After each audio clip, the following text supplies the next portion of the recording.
Welcome back to the podcast, episode number 248. I'm your host, Dr. Dayan of Healthy Habit Medical Center, and we're talking all things natural factors here today with Maria Maroney back with us. If you want to check out our past episodes with Maria, which I highly recommend, you could just search Maria Maroney or just Maria in our YouTube channel or in our Spotify channel, and then all of our past episodes will pop up in our monthly check-ins here with Maria and Natural Factors. Maria Maroney is an integrative nutritionist with decades of natural products industry experience across both retail and practitioner channels. And while she does maintain a food-first approach, she's keenly aware of the lack of nutrients in foods grown today and firmly believes in the positive impact the right supplements can have on human health.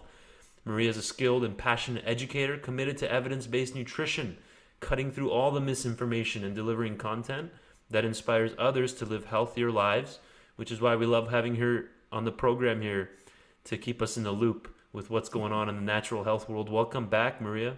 Well, thank you so much for having me today. Well, I'm pumped to dive into this one. It's an important topic. We're discussing the importance of a good night's sleep. A lot of patients, not only patients, but customers here at the store, people I've spoken with over the years, Mhm. forums I've been keeping up with online on health and medical information. People are dealing with sleeping issues. So this is super important when a third of our life we're sleeping, so what is this idea of sleep architecture? What does this have Yeah, to do with, so I, yeah, tell us I about it. yeah, I thought it would be good to start with the basics, right? So it has to do with the different cycles and stages of sleep. So you need about 4 to 6 cycles of sleep per night to feel rested, right? And each of those cycles lasts about 90 minutes. So, some people need a little bit more, some people need a little bit less. But in each cycle, you've got 4 different stages of sleep, and each one of them is important, right? So you've got 2 stages of light sleep. We spend about 50% of our time in light sleep. That's the cycle that doesn't get a lot of love or attention, right? But we spend half the night in light sleep. And it's also the time when you can most easily be woken up, if you hear a noise outside or, a partner snoring or something like that. So that's that is an important half the night is important, right? So, but the really important part about it, I think, is that during light sleep, what's happening during light sleep is your brain is sorting out the whole day, right? So it's sort of, I call it the sorting room. It's sort of thinking about everything you've taken in. You can't possibly memorize or remember everything that you took in a single day. So your brain during light sleep is figuring out, what am I keeping? What am I getting rid of? So it's a really important stage of sleep that, like I said, doesn't get a lot of love. From there, we go to deep sleep. So ideally, we spend about 25% of our time in deep sleep. And we get less deep sleep as we age, sadly. But this is the part where the body is actively repairing. It's repairing tissue and muscles. This is a really important part of our sleep cycle. But the deep stages of sleep occur mostly in the early part of the evening. So folks that stay up past midnight, those are probably missing out on some of their really important deep sleep. So each cycle, you'll have a little bit more deep sleep in the first cycle, a little bit less deep sleep in the second cycle, and the third and fourth and maybe fifth, you might not have any deep sleep at all. Hmm. So it's really important that you pay attention to that. Get to bed by 10 p.m. every night.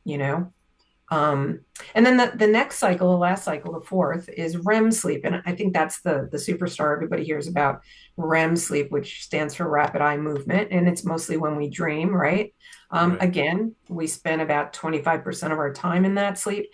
This is the part of the sleep cycle where we do the active storage of memories.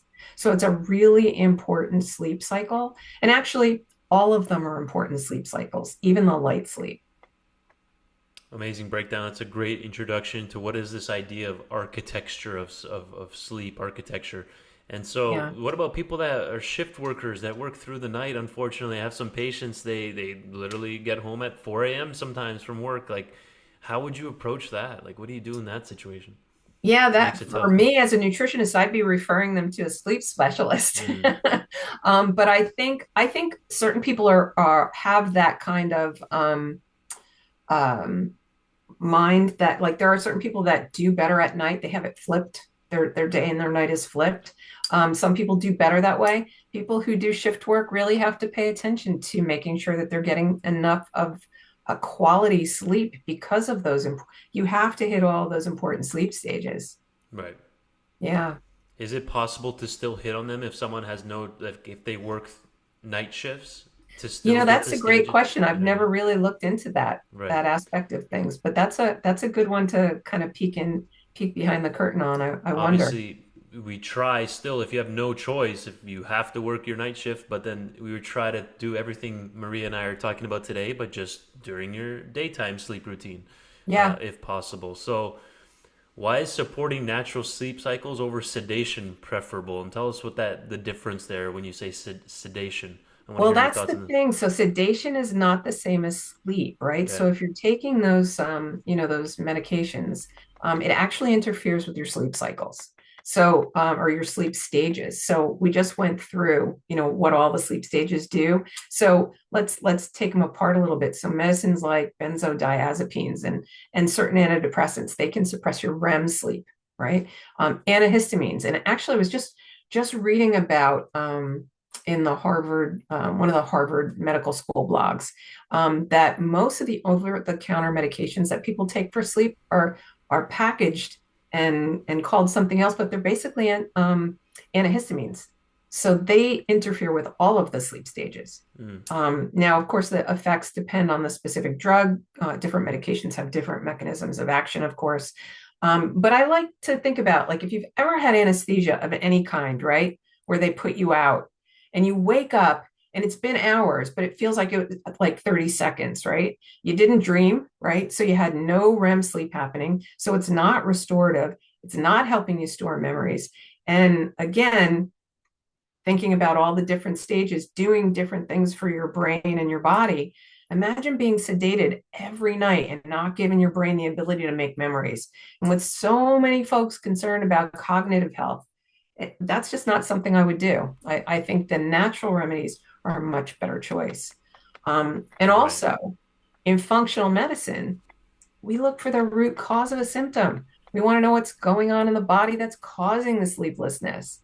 Could be stress, could be an overproduction of Exactly. cortisol, could be your adrenals are stuck in fight or flight mode, right?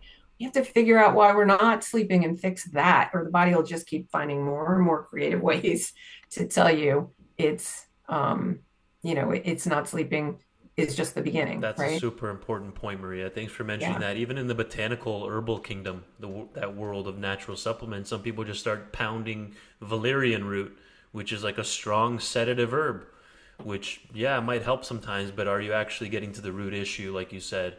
Yeah. It always needs to be used properly. We want to support natural sleep cycles, getting through all those different stages, like you outlined in the beginning there, instead of just sedative, instead of just knocking yourself out, if you will, Yeah. putting yourself to bed artificially. So, thanks again for breaking that down. That's super important. Tell us about melatonin. A lot of people have this on their radar. Why is it the Yeah. first thing people think of when we're talking about sleep issues? I've heard a lot of people say, I've tried melatonin and it doesn't work, so they kind of Right. given up their options. But let's hear your thoughts on melatonin. Yeah, so melatonin supports your healthy circadian rhythm, right? It gets secreted by something called the pineal gland in our brains, right? And it's activated when the sun goes down and we see less light. We don't we it's something that's like natural. It's our nighttime hormone, really, and it's something that naturally helps us fall asleep. And we produce it ourselves, absolutely. Um, we don't we do produce our own melatonin. We won't stop producing it if we supplement with melatonin regularly. The production of melatonin peaks at puberty, and then it steadily declines after that, so that by the time we're in their mid 40s, we're producing about half as much, and production is even less as we age. So I think people get concerned about taking melatonin. They think that they're going to stop producing it on their own, but they're already not producing it if they're in their 40s or 50s or 60s or older. we're really making very little melatonin anymore.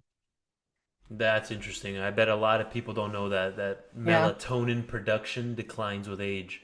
And then what happens instead is cortisol rises at nighttime, especially right, now with smartphones and right. not taking care of their pre-sleep routine, like their winding down routine at the end of the day. Cortisol spiking when it shouldn't, combined with lower melatonin, which should be rising at nighttime, right? So Exactly, that exactly. And it's, curve starts getting flipped. you mentioned what do I do when melatonin doesn't work for you? Well, I still recommend people take it because it's important for supporting circadian rhythms, and it does so much more in the body than just help us sleep. Um, and because our production slows as we age, supplementing with it is still a really good idea. So I like to think about it like taking a multivitamin or fish oil. You don't get an immediate benefit you see in the next hour with those, right? But we take them because the body systems that they're supporting. So melatonin is a master antioxidant. I would absolutely still keep it in my regimen of things to take. Um, Yeah. And the dose, it's hard for us to give a dosage here. This is just educational purposes, trying to sort through some of the noise out there. right. There's so many different dosages of melatonin from zero point 0.3 milligrams all the way up to 1, 2, 3, 5 even. So that's where you got to work with your practitioner, right, Maria? We can't say, oh, you need this much. Absolutely. Absolutely. Everybody's different. Everybody responds differently. And so I always tell people to start slow, start with 1 milligram. You could always increase it from there. Most people settle on between 3 and 5, but everybody's different. Yeah. I also want to caution. I would not be giving it to children unless a doctor has recommended it. Mm, Um, Children's bodies should be making plenty of melatonin, and it's not to be used as something to get them to sleep. That's right. that's really not the root cause. The root cause of children not sleeping is not that they're not making enough Right. melatonin. Yeah. Very unlikely. Or maybe in a rare case or something, if they have like a And genetic. there are cases, Sure. most definitely. So, But yeah. like we said, it's usually a problem of the elderly past the age of 40, 50, 60, and beyond that they're starting to have a dampened melatonin production Correct. response going on there. So I don't want to let this episode end unless we bring up Tranquil sleep. So we'll dive into some options. Natural Factors offers a variety of things that someone might benefit from for getting to sleep, and it hits it from different root cause perspectives. Like we have the L-Theanine product, we have the magnesium glycinate. So because magnesium deficiency might be an issue for someone for why they can't sleep or why their melatonin production's not happening how it Mhm. should. Then there's even GABA, which is the gamma aminobutyric acid. Then there's Tranquil sleep. So let's start at least with Tranquil sleep, and then with time permitting, we'll see how much we can get through here today. And I'll do a screen share on Tranquil sleep, but you can get us started on the Tranquil sleep product. Yeah, that's actually Natural Factor's most popular sleep product. So it has 200 milligrams of a patented L-theanine product called Suntheanine. And it has, Suntheanine is really good for helping to clear the busy brain. Um, Right. let's just see what else can tell you about Suntheanine. So it's an amino acid, right? It most notably comes from the leaves of green tea. So think about green tea. Drinking tea has been known as like a calming practice for thousands of years, right? So Dr. Michael Lyon, who's one of our medical advisors, years ago, I attended a talk given by him. He was working on some clinical trials on L-theanine in the Vancouver headquarters where they have a clinic. And he explained to us how it works in this talk. He said it's like walking into a room where there are a dozen television sets on, and L-theanine helps you turn off all the TVs except for the one you're trying to focus on. And I think that says what L-theanine does really beautifully. Um, Interesting. yeah, it really does is wonderful for creating an even a very even calming effect. And then 5-HTP is a precursor to serotonin production. The Tranquil Sleep product has 30 milligrams of 5-HTP, and serotonin is often called that feel good neurotransmitter. So it's involved in regulating emotions like happiness and contentment and well-being, which is the very opposite of stress, right? And then, of course, it has 3 milligrams of melatonin, which is a very average dose of melatonin. And again, even if melatonin is not going to help you if you've tried it individually, it's still important for circadian rhythm. So it's a really nice formula that it is a tried and true product. Um, People have been buying it and using it for years. And it's a chewable tablet It product. comes in chewable or a capsule. Yeah, Got it. So you have two different options there. two options. The Yep. chewable will have some other flavors added in just for taste, and the fact that it's a chewable versus the capsule is just a capsule. So, Right. but it's still going to consist of the L-theanine, the 5-HTP, and melatonin. This Yeah. is unique because it's hitting it from three angles here: the amino acid angle, the neurotransmitter angle, and then an actual hormone. Melatonin is a hormone at the end of the day. So that could potentially hit any number of three root causes. Someone might, if it's the melatonin issue, that's going to be addressed. If they're not getting enough Yep. L-theanine from an amino acid perspective, that will be addressed, and so on. So, would this be taken? How would somebody know to go for this as opposed to, let's say, the triple Z's product, or just like a Pharma GABA, which we'll cover here in a moment? But how would somebody know to try maybe Tranquil Sleep as a starting point? We're not giving any medical advice, folks. We're just kind of talking through some options and educational perspective. You know, I think it's always going to be everybody's different and it's Yeah. always trial and error. And actually one of the nice things about the Tranquil Sleep, about the L-theanine or Suntheanine, about our Pharma GABA, they all come in a trial size. So you can pick them up in a little 10 count and give Oh, them a right. shot and see which ones might work for you. But Got it. at the end of the day, I mean, I like a formula because a formula gives you, like you mentioned, you're hitting it from several angles. Right. But then the downside to that is that you don't know which one was the Yeah. one that was helping. Right. So yeah, I think it's really nice to try them individually. And then if you're finding that, you're finding that the L-theanine and the melatonin and work together. I don't know that you take 5-HTP on its own for sleep. You might. But if you're finding that certain things are working in concert, then there's the synergy of a formula. Things work better together. So Thank you for that, Maria. Appreciate that. That's the Tranquil Sleep, and it's through their Stress Relax line mhm. at Natural Factors. You can see that at the very top of the bottle, Stress Relax. And then this particular one is the Tranquil Sleep. This is the tablet version, but if you scroll down here, you can also see that they offer a capsule version, like Maria was saying up here. If you're on the website, they even have an extra strength formula. We do have an extra So strength. I forgot about that one. Sorry. highlight that real quick. The big difference there, is it going to be more of everything or just Yeah, more of let's the take a look. Yeah, 15, no, not of everything, 200 milligrams of suntheanine, 15 milligrams of the 5-HTP, and 6 milligrams of the melatonin. So, Okay, yeah, got it. I see. So it actually goes half as much of the 5-HTP, same L-theanine, it's double the melatonin. right. Got it. So the extra strength is coming specifically from the melatonin. If your doc thinks that you need to titrate that up a little bit, Yeah. then we have the extra strength option available. Well, and But that's the thing with melatonin. Melatonin comes in so many different dosages, right? In 1 milligram, 10, milligram, and I've even five seen milligram, 10, 20. 6, 10. Usually I see 6 in formulas, I have to say. Um, And it's versatile. They're actually studying it now in the anti-cancer world for oh, is that melatonin. right? And no, I didn't just say, Dr. D No, just you said did take not just say that. melatonin as an oncologist instead of your cancer. I'm just saying how it's being studied nowadays as well in the Yeah, anti-cancer world, not just for sleep. right. So, and it makes you, there's clearly a strong connection there. If you can deepen your sleep, you have lower risk of various types of cancers the stronger someone's sleep is.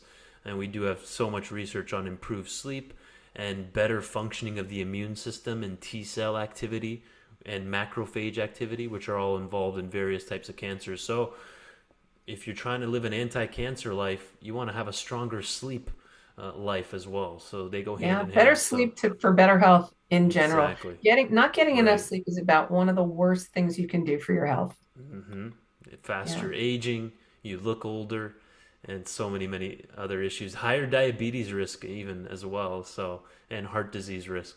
So Hmm. Pharma GABA. Let's switch gears here. We do have about 5, 6 more minutes here in our interview with Marina here in episode 248 of the Healthy Habit Podcast. So thanks again for joining us, Maria. But let's talk about Pharma GABA, 100 milligrams. How do you approach this one? And again, this is through the stress relax line at Natural Factors. Right. So our Pharma GABA. So what is Pharma GABA? It's gamma aminobutyric acid. It's a neurotransmitter. So I think we toss that word around a lot. Right. If people don't know what that is, they're little chemical messengers that let cells communicate with one another.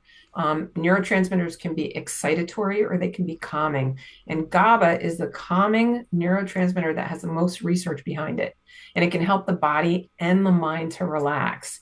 And that's often all you need to get back to sleep, right? Calm your busy brain that is deciding it needs to know what the temperature is in Alaska right now, or fill in the blank. What were all the lyrics of that song you heard yesterday, right? Yeah.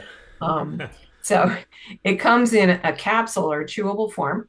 Chewable is likely, all of the chewables are likely to get better absorbed more quickly if you into the bloodstream. So, you've got those receptors in the mouth and in the gums that if you were to chew it up and sort of swish it around a little bit, might happen a little more quickly. And the nice part about GABA is there's no sugar. It's actually sweetened with xylitol. Really good breakdown there. This is the 200 milligram version that I have here up on the screen. Right. And if It you're comes trying in a to, capsule yeah. too. Oh, gotcha. Yeah, looks like the capsules, two capsules gives you 200, but then there's also, yeah, there's a chewable tablet of this as well. But then Hmm. there's also a 200, 100 milligram and a 250. So there's a Right. 100, a 200, and a 250 milligram dosing option for the Pharma GABA. And if you're trying to research this deeper, folks, instead of just typing in GABA health benefits, type in Pharma GABA. That's the Correct. registered trademark version, right, Maria? So Well, Pharma exactly. And, GABA. and I'll tell you a little bit about why we use pharma GABA. So it's all about fitting into receptors, right? And so, the form of of GABA that we use just is able to it's able to get where it needs to go easier than Right. the other forms. Again, so that's a registered trademark ingredient, Pharma GABA, specifically of Pharma Foods International. But like you were saying, who's maybe a candidate for this? Well, number one, if you're having sleeping issues, that's the topic of today, the importance of a good night's sleep. But if you feel like the sleep is due to anxiety, depression, uh, just overactive nervous system, difficulty concentrating, memory problems, muscle pain, headaches, all these things could be indicators that your body has low levels of this neurotransmitter, GABA, which is, like Maria was saying, the most well researched, evidence based neurotransmitter that we have decades of research now on GABA. Mhm. So, thank you for highlighting that. Two capsules is the suggested serving size there. Would this be maybe not as important to take right before bed compared to like the Tranquil Oh, sleep? Or should this it, be definitely, can someone take this in the morning maybe if they're, go ahead. Yeah, you could absolutely take this along with tranquil sleep. And it really depends. Like for me, I Okay. take this when I wake up in the middle of the night and I can't fall back asleep. I think Mm, it's really nice for like I said, calming that busy brain that's going on that just needs to know all kinds of stupid things at 3 o'clock in the morning. right, For me, that's how I take it. But you could take it right before bed if you have trouble falling asleep because of that busy brain sensation. Yeah, that's you're going to experiment. Everybody's different. You're going to have to experiment and see which one works best for you. right, You can take GABA during the day too for that calming effect. Some people, it'll make them feel a little too relaxed.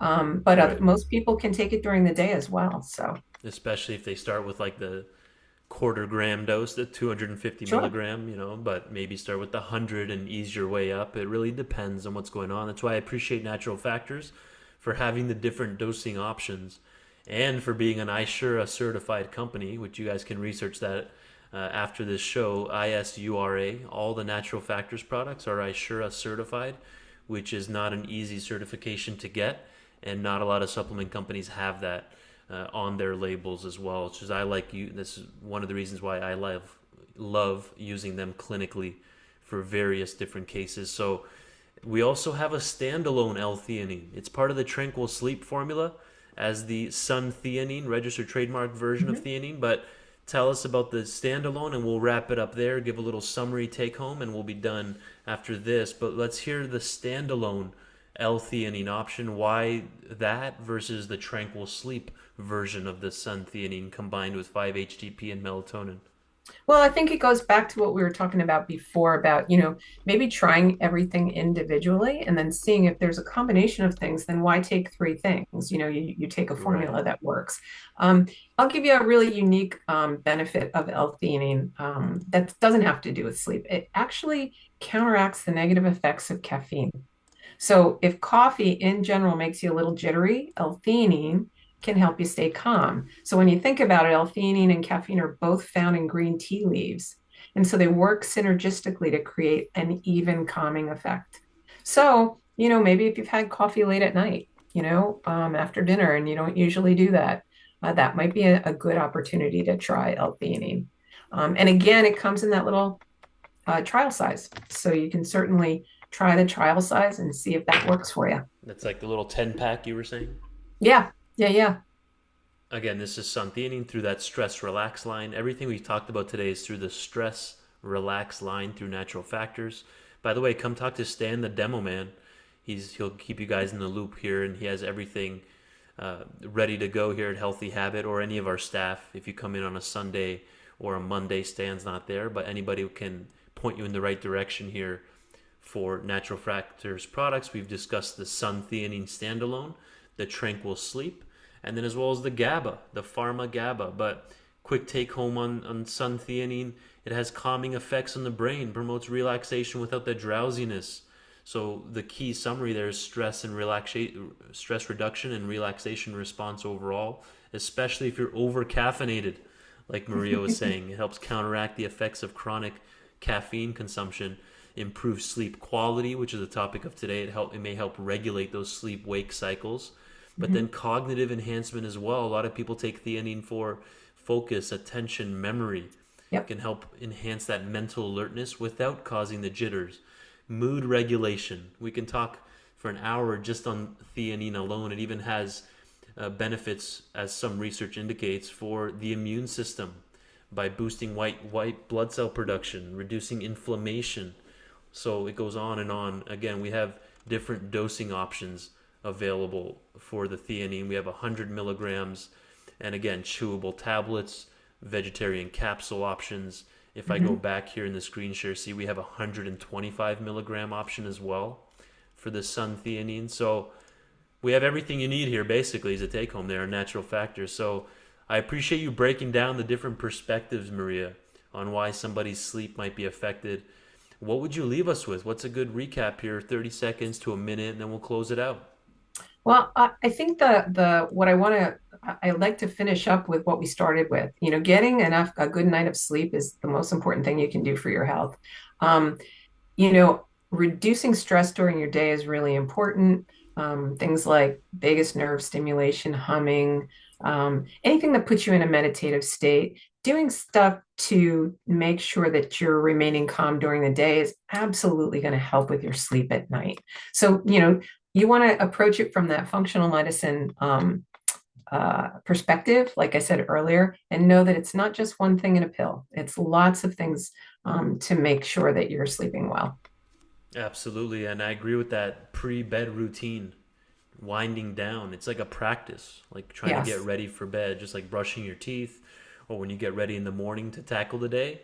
We need to literally get ready for, like, consciously have some good habits in place to get ready for bed. I just ordered it's a 3 setting light bulb for the bedroom that Uh-huh. changes. There's the daytime setting, then there's like the mid-afternoon, like around sunset setting, then there's like the campfire setting, which has no blue light emission, Yeah. and even blue light blockers might be an option for some people. So, and then maybe taking some theanine or anything we discussed here today. I appreciate your time, Maria, as always. This is going to help a lot of people. Thank you.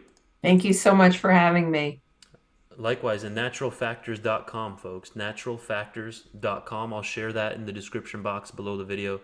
Thanks again, Maria. See you next time.